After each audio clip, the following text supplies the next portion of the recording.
So we are in the camera on manual mode, and the reason for that is I want to show you what your camera is actually doing when you're recording a video normally. So as you can see, when we're moving around, there's a S, and that value keeps going down based on what I'm filming, what I'm shooting, and how much light the camera is seeing, right? So I want you to pay attention to something. Look at how the grass is blowing, right? It doesn't really look natural. So let's see if we manually adjust it. Oh, now we have too much light.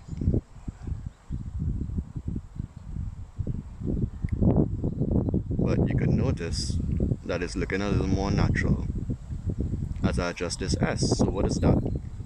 So that is the shutter speed.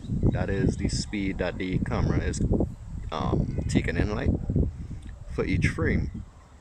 So ideally, I am recording right now at 30 frames per second. Where I would want the camera to be is roughly here, 60. So the shutter speed is supposed to be double the frame rate, but because of the amount of light outside, we can't see anything. And that would also, well, obviously you can't shoot. And that is one of the things you want to have control over. You want to have control over the shutter speed because it gives you the best quality as well as the most natural movement. So let's attach something called an ND filter onto it. And now we can see a little more. We have to make more adjustments, but the point is coming across. So let's see if we could darken this in camera a little bit. Okay. Now we're looking. You could more see the grass moving. It was a blurry mess, and you would have thought, okay, well, maybe the resolution is not good enough. But it is, in truth, the settings from the camera. So what you want to have control over to get more cinematic video is this, the shutter speed. You want it to be double the frame rate. So if you're recording 30 frames, it needs to be 1/60. If you're recording 60, you need to be here around 125. If you're recording 24, you should be here around 50.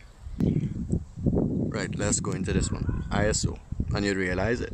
Nearly everything we're playing with is either brightening or darkening, but that's not all it's doing. It's affecting different things with the camera. So ISO now is digital brightness. So let's say you're shooting something really dark and you need to get it brighter. This is the value that will be changing.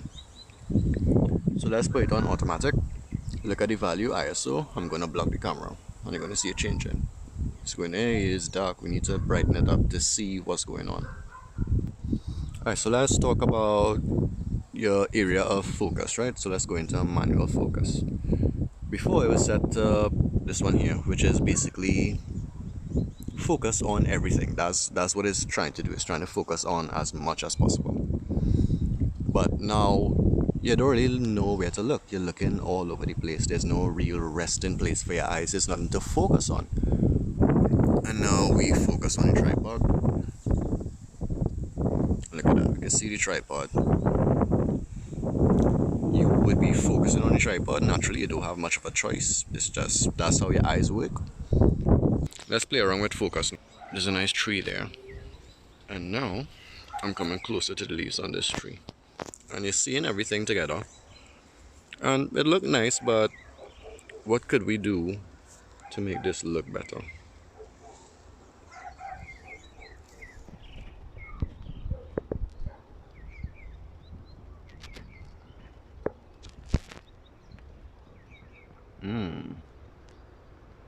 Doesn't that look better to you? You're seeing the leaves, you're still seeing the tree. However, because there's a separation, you get a more feeling of, oh, okay, this is nice, as opposed to trying to figure out what you're looking at. So with all that said, let's see what kind of footage we could get at this location.